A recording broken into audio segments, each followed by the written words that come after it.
great. We have with us today Farah Rehman, and she recently took on a new role, Group Vice President at Franklin Madison. She was a partner with us in her prior role at Zurich, and I know kind of changing leadership roles from one company to the next can be daunting and a big move. And we actually were chatting just a few minutes ago about there's cultural differences, obviously, as well. But tell us a little bit about the change. I know you recently moved from one of our partners, Zurich, and you're with a new company now, Franklin Madison. And I think just share with the audience kind of what it looks like being a leader in one place and changing to another company where there could be big size differences, big footprint differences, cultural differences. So tell us a little bit about how it's going. I know you said earlier you're 30 days in, so I know this is kind of fresh, but tell us what it looks like. Yeah, so I am almost 30 days in, but I've known Franklin Madison for a long time, as well as I knew Morgan White Group, two of my favorites for sure.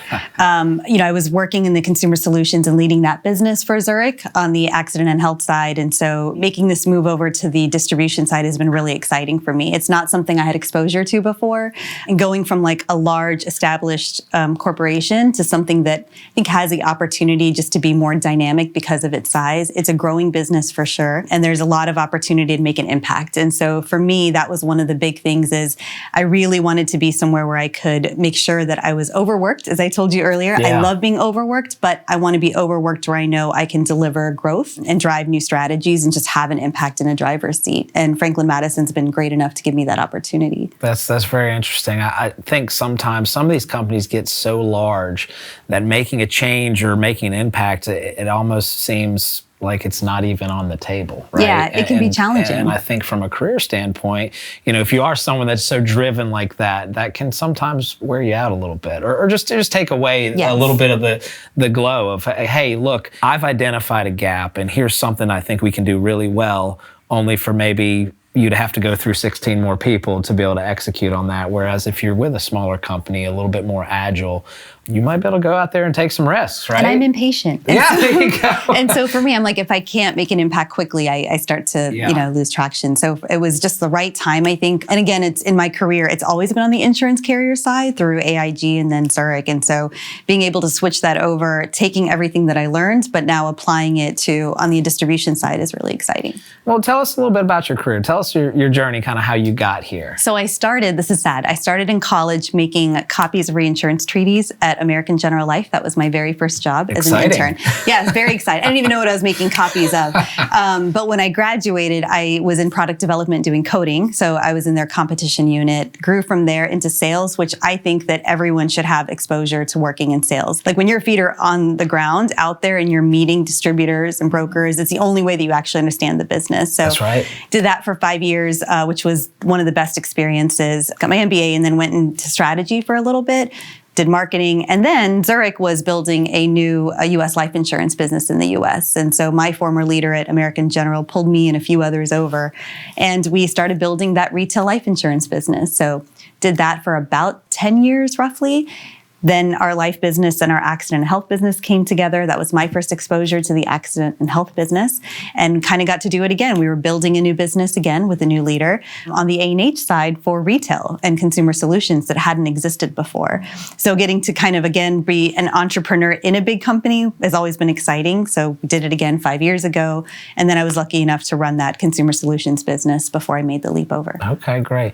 Well, it sounds like you traveled with some of the same people too. Yes, for sure. Did you have a mentor or? I think I was just very lucky over the course of my career to have really good leaders that kind of served both roles in a lot of ways. So the former leader that was running the accident health business I learned so much from him and his style of just leadership and transparency, trust, honesty, but also just I don't think I understood what it was like to have to be visionary in that way. I'm very like, let's just get it done. Let's execute. But I was really lucky to have two leaders that really were more visionary. Like, I'm going to set this vision way out here, and I'm counting on you and your team to go execute and make it real. But it's taught me to learn to be a little bit more visionary too. That's great. Well, so tell me on that. Tell me leadership style and execution from the large cruise ship situation to the smaller, more agile speedboat situation. Yeah. Tell me what you, and I know, once again, I know you're 30 days in, so we might still just be working with the gears on the speedboat, right? But tell me, in your experience, what do you see that you have to really kind of approach differently in these two situations? Yeah, so I think one of it is that what I have to be cautious of is it's almost like you have this green space to play a little bit now where you didn't before, back to what you were saying, right? There's not 16 levels of approval. Our leader, Andrew Hager, is amazing, and she's very much about like, let's be bold. That's kind of our big thing this year, and let's, test something out, and if it doesn't work, let's test something else out. And she and I joked that we're almost too similar that way because we both think that way. And so holding myself back a little bit more, because again, I'm impatient, is to say, okay, let's make sure that we are being aggressive in what we do, because you've suddenly got this open space, right? But also kind of making sure that we're careful and thoughtful in how we do it. Versus at a large carrier, it just moves slow naturally because there are so many other factors involved and there's other, strategies involved, and you have to find your prioritization. Whereas here, everything we do is a priority, right? So there's not this like balance of fighting for resources or fighting for attention or fighting for being part of a core strategy. You are the strategy. It's you. That's right. And there's nowhere to lean on if it doesn't work, that's right? Exactly but right. I mean, you take the good and the bad. That's important in a organization that really backs what you're doing and believes in you, right? So I mean, they're not all going to be winners, right? And I think obviously the vetting in a smaller company, there's got to be a lot more weight on that, because going the wrong direction for too long could sting a little bit more than one that might have, 12 different departments that could maybe make that mistake disappear for you, right? Yeah. So where do you think organizations struggle in execution of a strategy? So I've seen that a couple of times for sure. I think part of it does go back to, and I again go back to my former leader on the Zurich side, who in the beginning we were building this thing out. It's very easy to lose your way because you can't see where you're headed, right? Or you just lose sight of it because you get distracted by XYZ, or priorities change or strategy changes. And one of the things that he would consistently point me back towards is that vision that he set for, X years out. And so he's like, if the activities of our entire organization aren't moving towards whatever that vision, quantifiable, right? Not just lofty. If every activity we're doing isn't moving towards that, then we need to rethink it. So he would always go back to like, every priority for the current year, and we would do like a 3 to 5 year roadmap, have to go right back to that vision. So he would say he would make us show it every single time. And that's something I adopted too, is show it. Everyone needs to believe in it, know where we're going, and then know how their piece contributes to it. Yeah. So I think that's where we lose our way a lot, is like we set a strategy. Everyone sets strategies. Yeah, that's right. But you kind of set it, and then you're like, all right, we did the work of doing it, but you aren't really actually making sure that everything you do ties right back to that. It's not aligning, right? Yeah.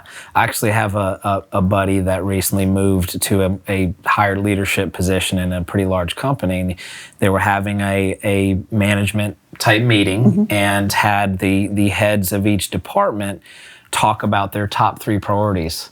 Yes. And they were all different. They're all different. So, and to them, absolutely, these are my top 3 priorities for my department. But the fact that you've got X number of people sitting at a table and there's no alignment, it's going to be very difficult to succeed on all fronts there. Right? And I think that's the point, is like, focus areas, right, by department should vary. Like what you do with your team is going to be different than what someone else does, but it should all be coming back together holistically, right, to move in that direction. Yeah. No, and I mean, hey, it takes leadership to really drive that one home. So tell us a little bit about what you're doing at Franklin Madison.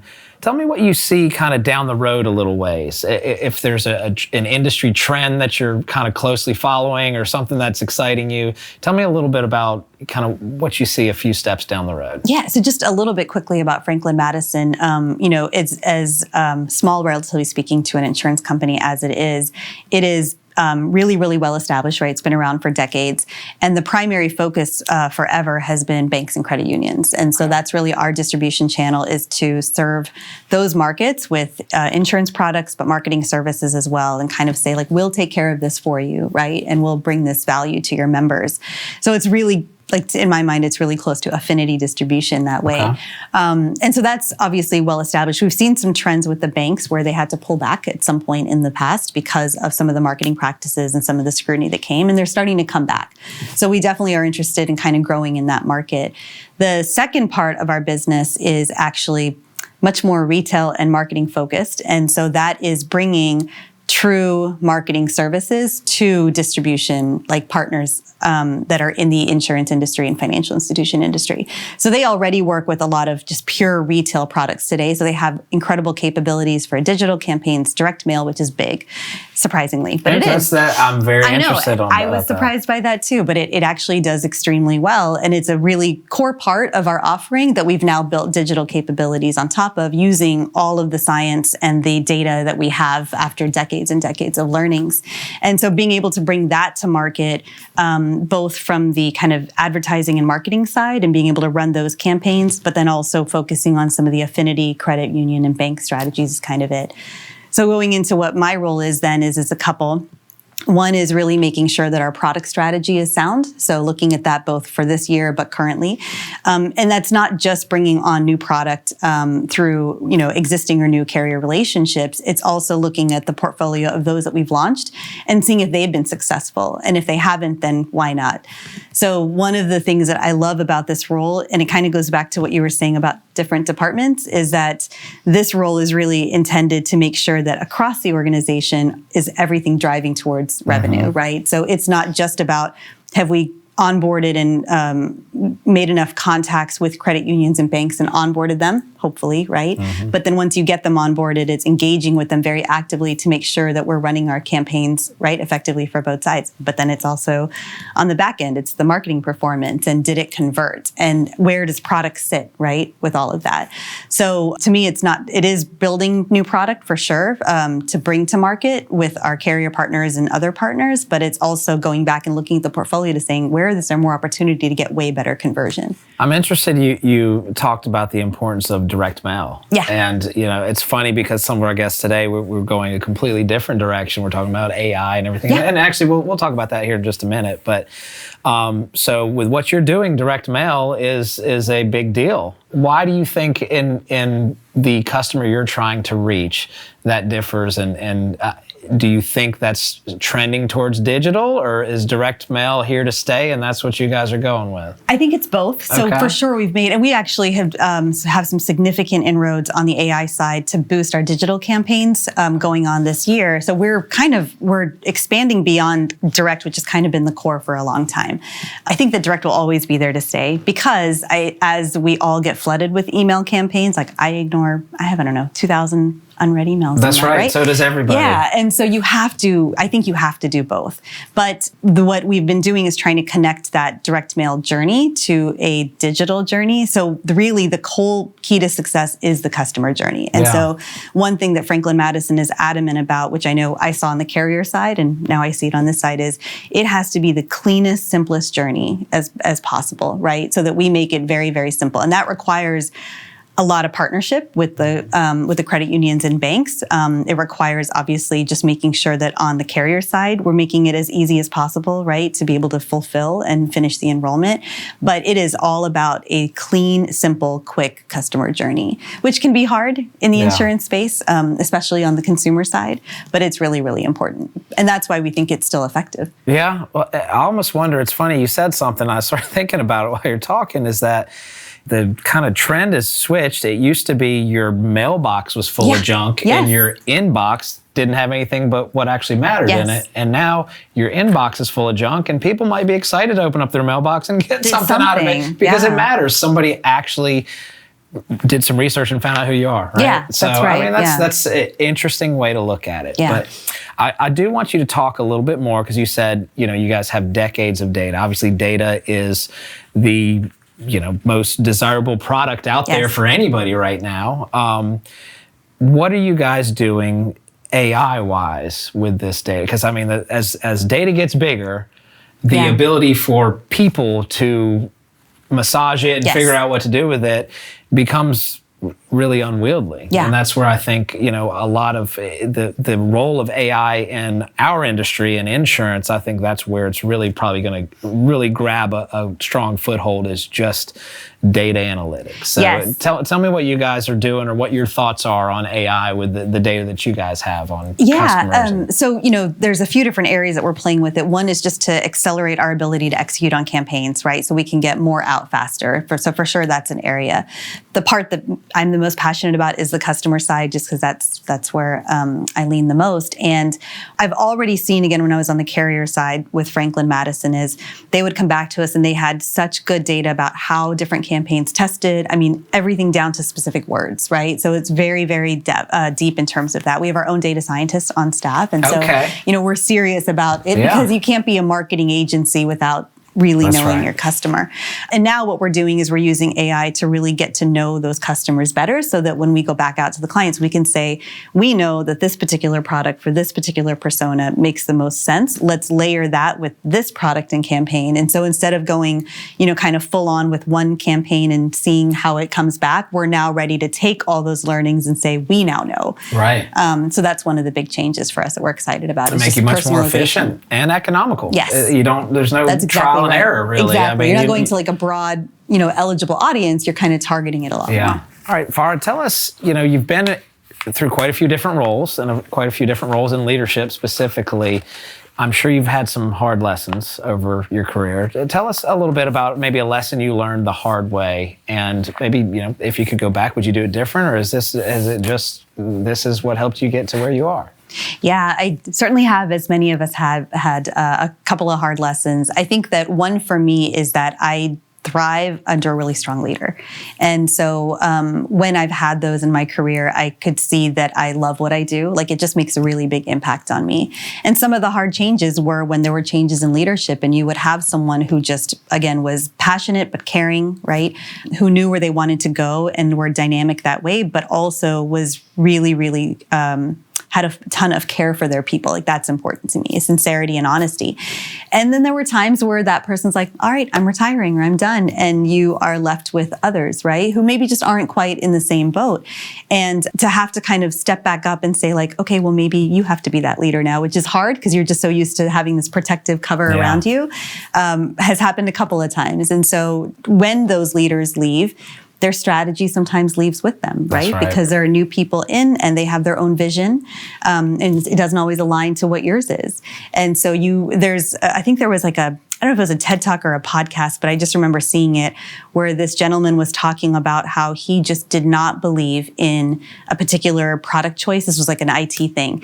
And he really had to make a choice. It was whether he believed it or not. Could he suck it up and still be there? Or was it just time for him to find something else? And that's a really hard lesson to learn. That is. And, it doesn't mean that one is right or wrong. It just means that are you still aligned, right? And so really navigating that can be really hard. But making sure that through all of that, I think what I hope I did well, especially last year through a lot of change, was the team that was with me.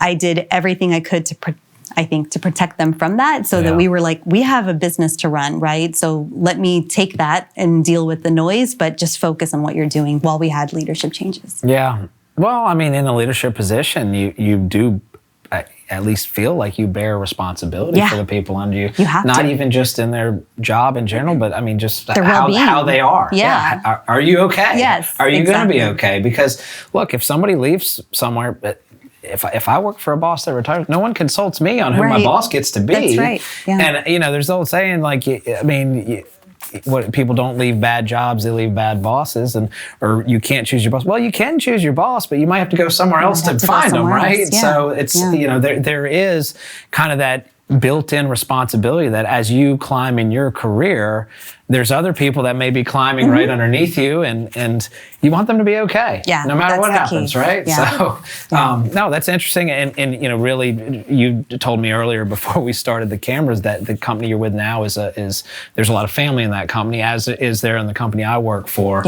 and that's there's a great culture, but there's also a different dynamic than the really strict corporate kind of situation. I mean, people walk around and hug each other at our business, So I'm lucky to get a lot of hugs when I go to Nashville. So, and some people like that. Some people may not like that at all. But I mean, you got to find what culture you kind of fit in. Yeah. And no, I think that's very interesting. That I don't think it's uncommon that sometimes people's journey, just in the whole thing of just size of company, you might go here, and then Yeah. Not that you went down by anything, but it's like, hey, you know what? big I got to change. here, and now I think I like the idea of going here. And You need to be open to it. yeah, I think that's absolutely, what it was. Yeah. Absolutely.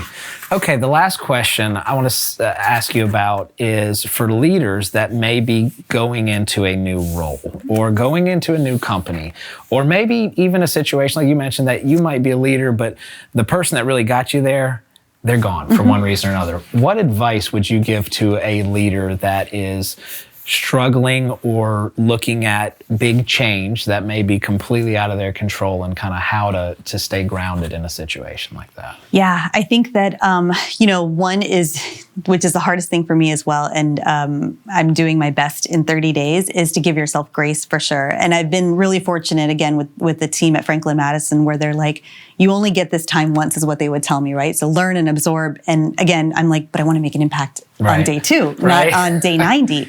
And I'm finding my balance there. But, one is really, I think you have to give yourself grace, because you'll spin out of control so fast if you're trying to be too dynamic too fast. And I think there was, like, in one of my MBA classes, someone had talked about where new leaders coming into an organization fail the most is that they've got their own ideas and they come in ready to make change immediately, and they just throw everything into chaos. And so it's really important to make sure that you're listening to whatever team you're taking on, whether it's a succession plan like you talked about, or if it's a new organization or new department, is if you don't take the time to hear everyone else's perspective who's already been there, right? They know it all, and respect that perspective, then you're going to come in, you're coming in blind, but you think you know it all, and you've now ruined your credibility and your reputation and relationships. So I think coming in and really taking the time to listen, giving yourself grace, and just absorbing as much as you can, to then be able to come in and say, let me layer what everyone else already knows and is doing, which is, they succeed for a reason. And then saying, like, all right, I have an outside perspective with fresh eyes, right? So now I can take that and marry those two versus just coming in with my outside perspective. So slow your roll. That would be the words, right? I don't know if I like that as much, but yeah, probably. Listen, I guess. Okay. Listen and act at the same time. I think that's great. Well, Farah, we appreciate you being on. Thank you. This was fun. Wish you best of luck with your new role. Thank you. I think, the sky's the limit for you. Thank you. I'm looking forward to us working together, Ben, absolutely. somehow. Yeah. We are too. Thank you. So thanks for joining us, and thanks everyone for watching us today.